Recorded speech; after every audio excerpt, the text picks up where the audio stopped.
Hello, friends, and welcome to Jewels of Truth. My name is Daniel Fontenot, and today I want to ask you a question. Will you run away when you see Christ's glory? We are still continuing to study Daniel chapter 10, that vision of Christ that Daniel had in Daniel chapter 10. And I won't read all of that passage there from verses 1 to 7, but I want to emphasize the last part of that, where Daniel says, I, Daniel, alone saw the vision, for the men that were with me saw not the vision, but a great quaking fell upon them, so that they fled to hide themselves. Okay, that's verse 7 of Daniel chapter 10. Will we follow in their footsteps when we see Christ's glory? And we've already discussed in previous presentations what is Christ's glory. It's his character. It is the combination of divinity with humanity. It is his incarnation. Did God's we're going to compare other portions of Scripture with this, and we will see some very interesting parallels. So did God's enemies flee from the pillar of fire and of the cloud? And if you remember in our last presentation, we said that the pillar of fire and of the cloud is the combination of divinity with humanity. And one thing I could have put in that last presentation is Hebrews chapter 13. I think I'm going to go ahead and read this. Because, it's easy to prove, which we did prove in our last presentation, that the cloud represents Christ's humanity. Just as Christ was enshrouded in a cloud in the Old Testament, like when he appeared to Moses, okay, on the mount, and the 70 elders, he was enshrouded in this cloud. So Christ was enshrouded in humanity when he came to this earth, okay? But we really didn't get very much into the fire part. But you can look at Hebrews chapter, I thought it was chapter 13. Oh, no, chapter 12, verse 29. Last verse of Hebrews chapter 12. Just a very short verse. For our God is a consuming fire. Okay? If you really think about it, fire, the pillar of fire is the divinity part of this. Okay? When you had there in the Old Testament, when he was leading Israel to the promised land, in the daytime they had this pillar of cloud that covered them so they wouldn't get heat stroke, as it were, and out in the desert. And at night they had this pillar of fire, okay, because evidently it's cold out there in the desert, and they had light. Okay, so the fire represents God's or Christ's divinity, and the cloud represents Christ's humanity. So in Numbers 10, 33 through 36, it says, And they departed from the mount of the Lord 3 days' journey, and the ark of the covenant of the Lord went before them in the 3 days' journey to search out a resting place for them. And remember, the ark of the covenant contains the law of God, which is a transcript of God's character. And it came to pass when the ark set forward that Moses said, Rise up, Lord, and let thine enemies be scattered, and let them that hate thee flee before thee. And when it rested, he said, Return, O Lord, unto the many thousands of Israel. I hope we can see, dear friends, that this is another picture, as I guess you could say, another picture of Daniel chapter 10. When those men fled to hide themselves, from Christ's glory, which is his character, which is the combination of humanity with divinity. Okay, the heathen or the enemies of God when the ark set forward, and the ark containing the tables of the law, which is a transcript of God's character, they were scattered. And let them that hate thee flee, as the men there in Daniel chapter 10 fled before thee. All right? God never changes. He is the same yesterday, today, and forever. Patriarchs and Prophets 376, God himself directed the Israelites in all their travels. The place of their encampment was indicated by the descent of the pillar of cloud. The descent of the pillar of cloud.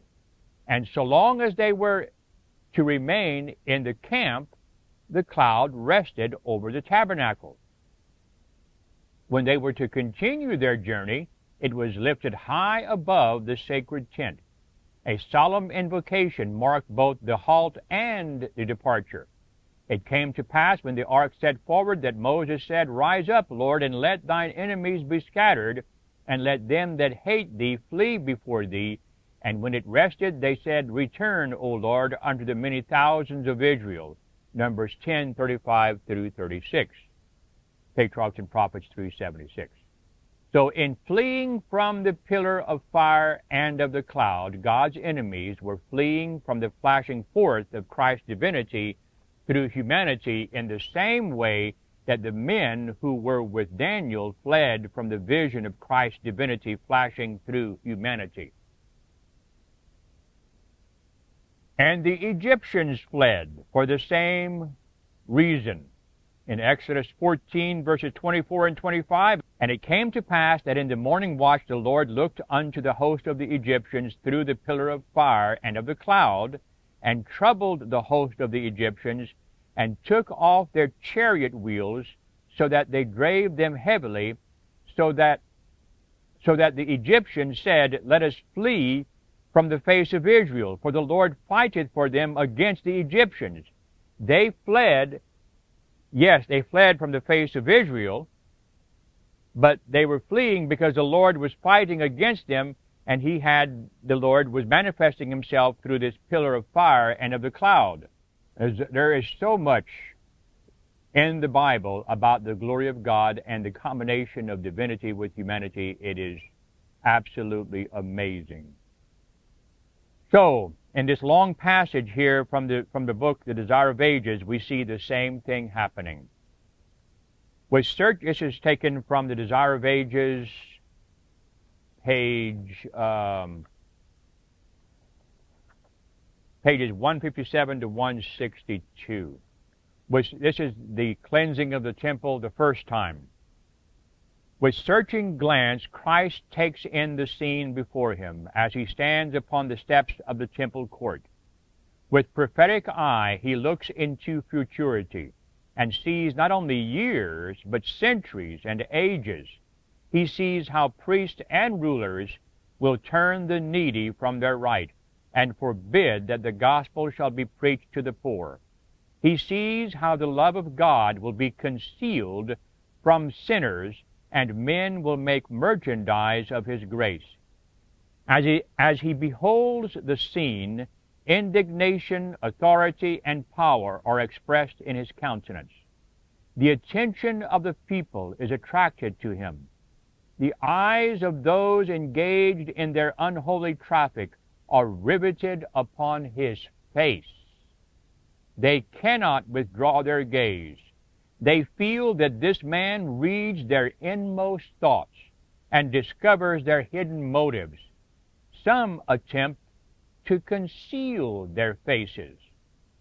Concealing, same as hiding, as the men in Daniel's vision, Daniel chapter 10, they tried to hide themselves, as if their evil deeds were written upon their countenances to be scanned by those searching eyes. And if you remember, if you go back to Daniel chapter 10, and that vision, it says that his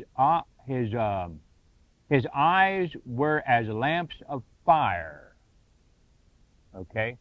His face as the appearance of lightning. The confusion is hushed. The sound of traffic and bargaining has ceased. The silence becomes painful.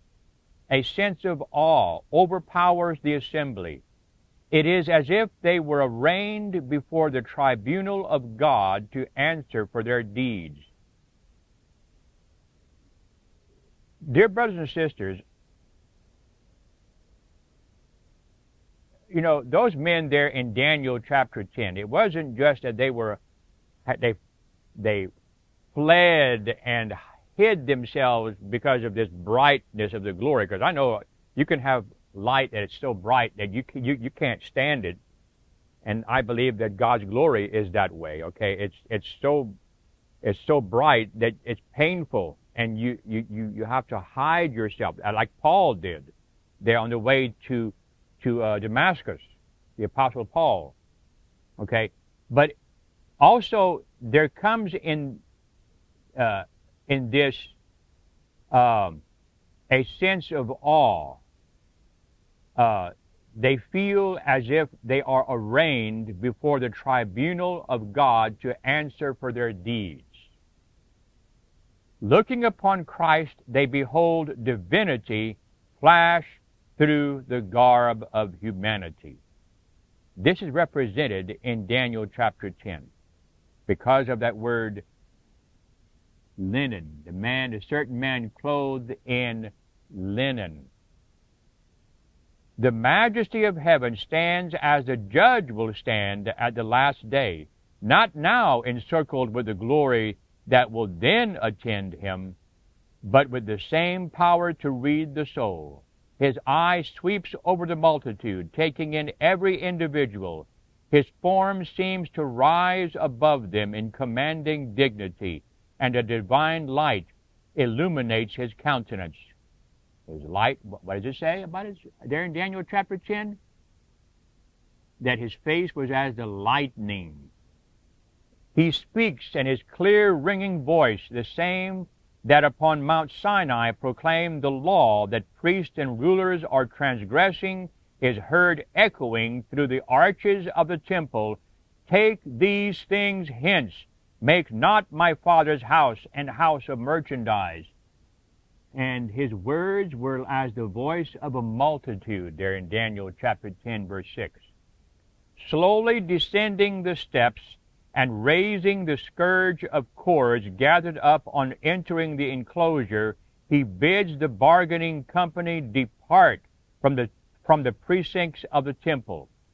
With a zeal and severity he has never before manifested, he overthrows the tables of the money changers.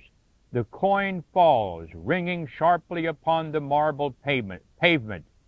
None presume to question his authority. None dare stop to gather up their ill-gotten gain. Jesus does not smite them with the whip of cords, but in his hand that simple scourge seems terrible as a flaming sword. The flaming sword, like his face appearing like lightning and his eyes like lamps of fire. Officers of the temple, speculating priests, brokers, and cattle traders, with their sheep and oxen, rush from the place, just like Daniel's companions were, with the one thought of escaping from the condemnation of his presence, just like those men in Daniel's, when Daniel saw this vision of the man clothed in linen. A panic sweeps over the multitude who feel the overshadowing of his divinity. Cries of terror escape from hundreds of blanched lips. Even the disciples tremble. They are awestruck by the words and manner of Jesus, so unlike his usual demeanor. They remember that it is written of him, "The zeal of thine house hath eaten me up." Soon the tumultuous throng with their merchandise are far removed from the temple of the Lord. The courts are free from unholy traffic, and a deep silence and solemnity settles upon the scene of confusion. And this is one thing that I want to emphasize in this also. When you read there in Daniel chapter 10 about those men fleeing when and the great quaking fell upon them so that they fled to hide themselves from this vision, This represents the cleansing of the temple at the end of the world, the cleansing of God's church at the end of the world, okay, before they give this message of Daniel chapter 11.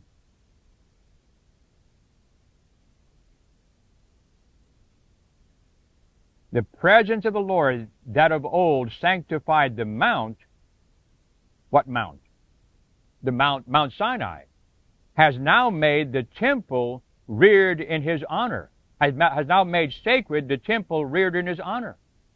The presence of the Lord, that of old sanctified the mount, has now made sacred the temple reared in his honor.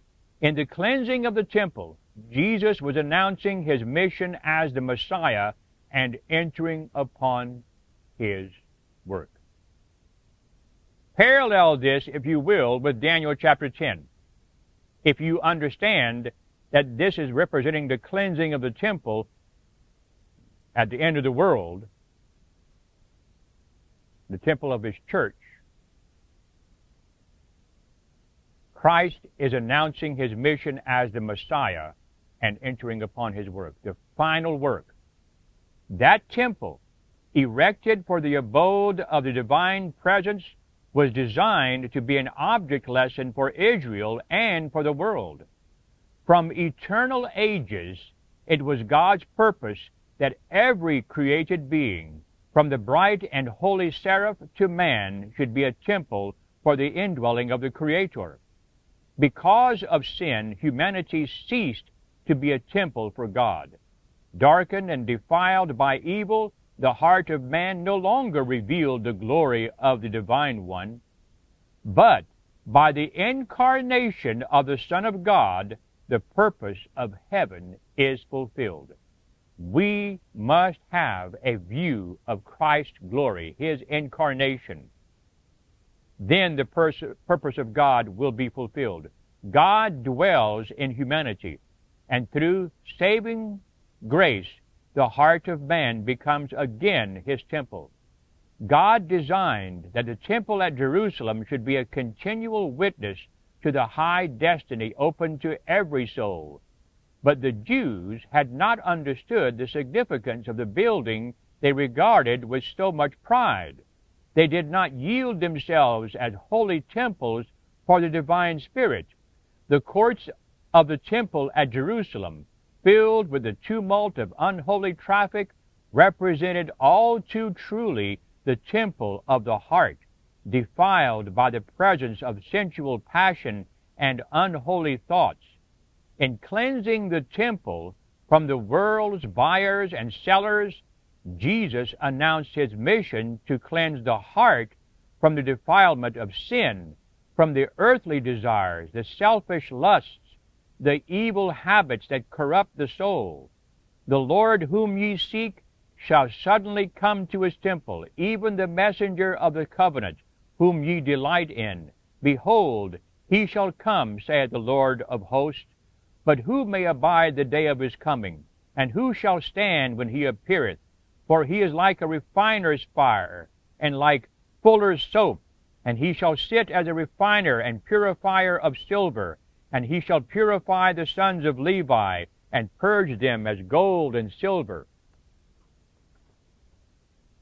Know ye not that ye are the temple of God, and that the Spirit of God dwelleth in you? If any man defile the temple of God, him shall God destroy. For the temple of God is holy, which temple ye are. No man can of himself cast out the evil throng that have taken possession of the heart. Only Christ can cleanse the soul temple. But he will not force an entrance. He comes not into the heart as to the temple of old, but he says, Behold, I stand at the door and knock. If any man hear my voice and open the door, I will come into him. Revelation 3:20. Now, before we finish this passage here, this last, where she quoted here from Revelation 3:20, who is this addressed to? Who is this addressed to? It's addressed to the Laodicean church. And if, as we said in a previous presentation, when you read there in Daniel chapter 10 and verse 1, and Daniel says that the thing was true, the thing that was shown to Daniel was true, and we connected it with the fact that in Revelation 3, it says that it is the true witness, Christ, who speaks these things, and she's connecting it here with the cleansing of and she's connecting in this passage that we're reading all of this with the cleansing of the temple. There is so much here.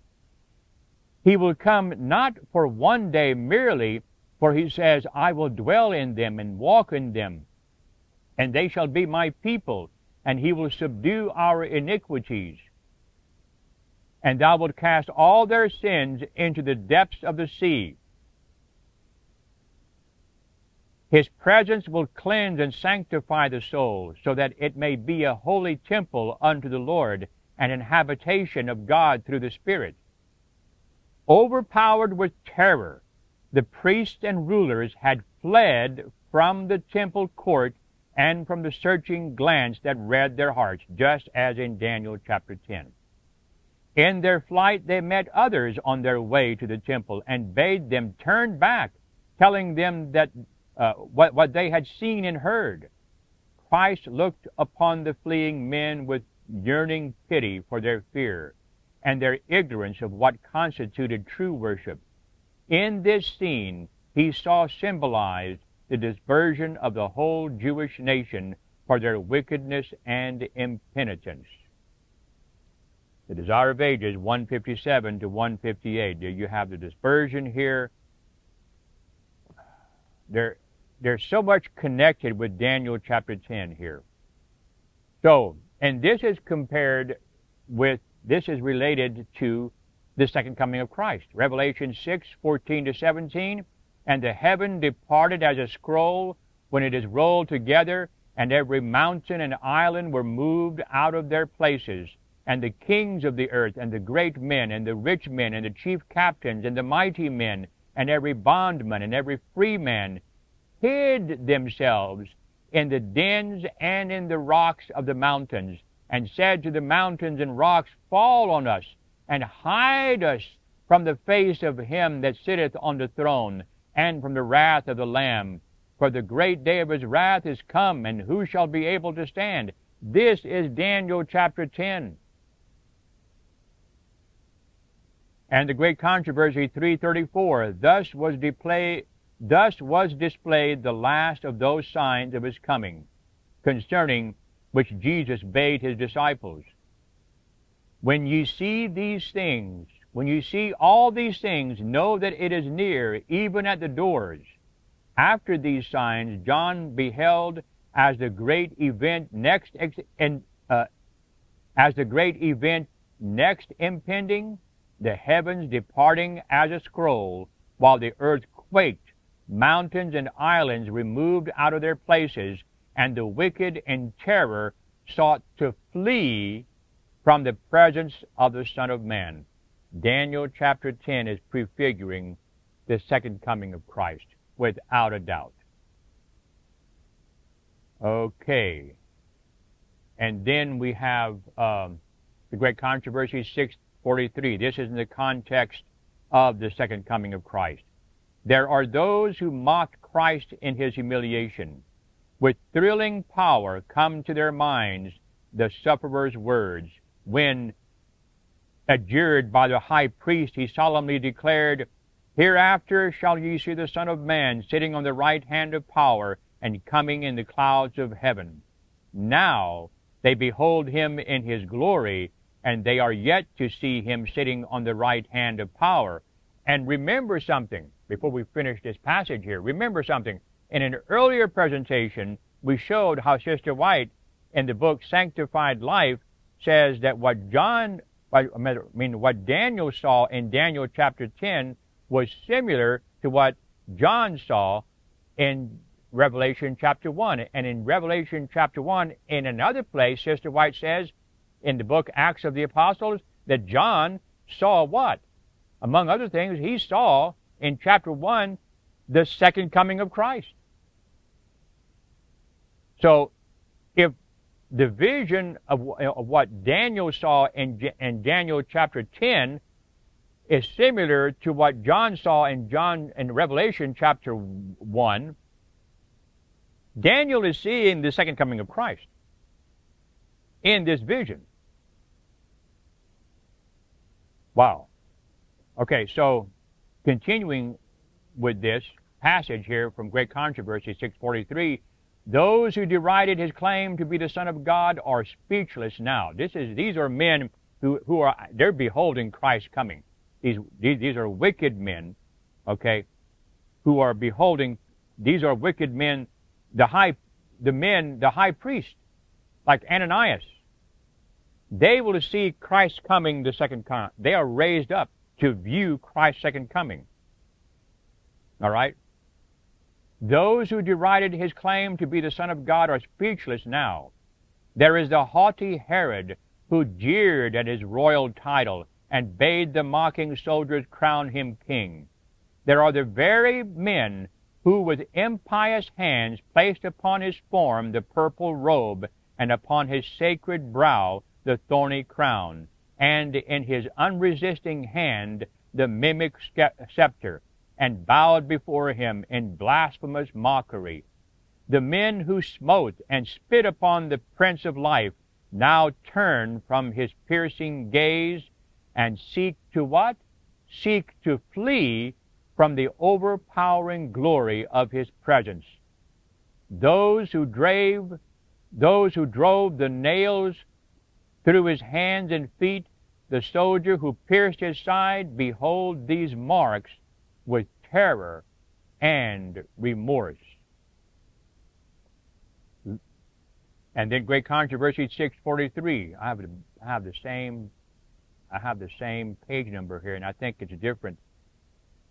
I need to check that out, but the reference there on the page numbers may not be correct as far as the page numbers. One of them, I think the second one is correct, and the first one, I think, is a different page number. I'm seeing that now. Vividly, they recall the Savior's parable of the husbandman. This is still in the context of the second coming of Christ. Vividly, they recall the Savior's parable of the husbandmen who refused to render to their Lord the fruit of the vineyard, who abused his servants and slew his son. They remember, too, the sentence which they themselves pronounced.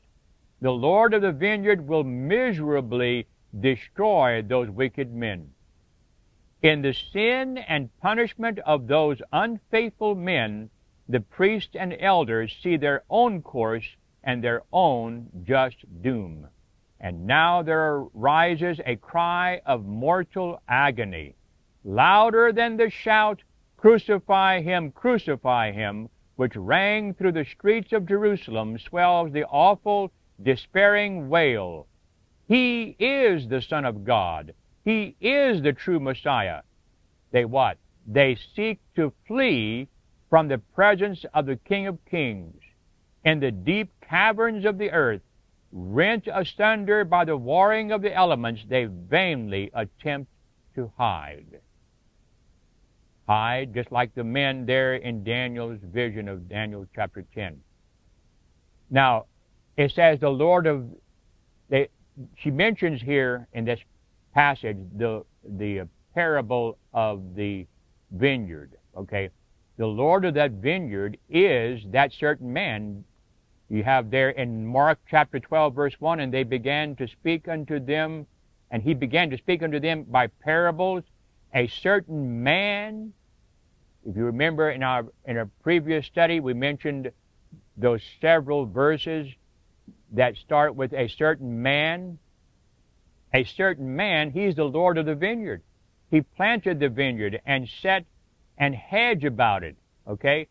And Daniel chapter 10 and verse 5, then I lifted up mine eyes and looked, and behold, a certain man clothed in linen. That's Christ. It's the Christ of Daniel chapter 10.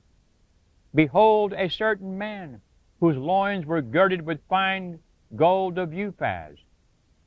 The wicked seek to flee from that certain man.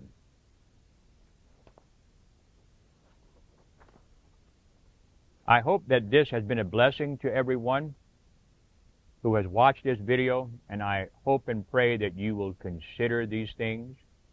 If this has been a blessing to you and an edification for you, then tap that like button at the bottom of this video so that it can be sent far and wide to those who are hungering for the bread of life. And if you have any comments or questions, then by all means place them at the bottom of this video. And if you haven't subscribed yet, we would highly encourage you to do so if you appreciate such content. Thank you for joining us here at Jewels of Truth. We hope that you will have a good day in the Lord.